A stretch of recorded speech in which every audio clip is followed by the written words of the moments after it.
রংপুরের ইকোরচালী ইউনিয়ন স্বাস্থ্য ও পরিবার কল্যাণ কেন্দ্রে শুধু প্রসূতি সেবা ছাড়া কোনো চিকিৎসা পান না বাসিন্দারা। অথচ এই কেন্দ্র থেকে প্রাথমিক চিকিৎসা সহ অন্তত 23 ধরনের ওষুধ দেওয়ার কথা। একই অবস্থা আলমপুর ইউনিয়ন স্বাস্থ্য ও পরিবার কল্যাণ কেন্দ্রের। একসময় প্রসূতি সেবা চালু থাকলেও এখন সেটিও বন্ধ।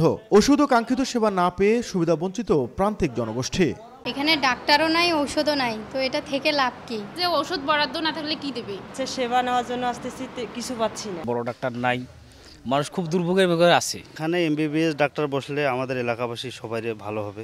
রংপুর বিভাগের 440টি ইউনিয়ন স্বাস্থ্য ও পরিবার কল্যাণ কেন্দ্রে সব ধরনের ওষুধ সরবরাহ বন্ধ রয়েছে 1 বছরের বেশি সময় ধরে। 24টি মেডিকেল অফিসারের পদ থাকলেও তা দীর্ঘদিন ধরে শূন্য।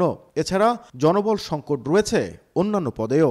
6 মাস হলো আমাদের ঔষধ নাই। সম্প্রতি ইভেন গর্ভনিরোধক যে সামগ্রী সেখানেও আমাদের কিছু সংকট চলছিল।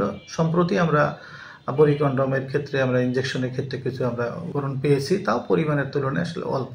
তবে শিগগিরই সংকট সমাধানের আশ্বাস কর্তৃপক্ষের। আমাদের ঊর্ধ্বতন কর্তৃপক্ষকে জানিয়েছি এবং এটি হয়তো খুব দ্রুতই নিরসন হবে।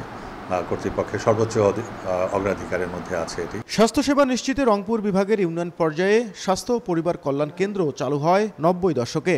বর্তমানে যার 90% কার্যক্রম বন্ধ রয়েছে। নাজমুল ইসলাম নিশাত, সময় সংবাদ, রংপুর।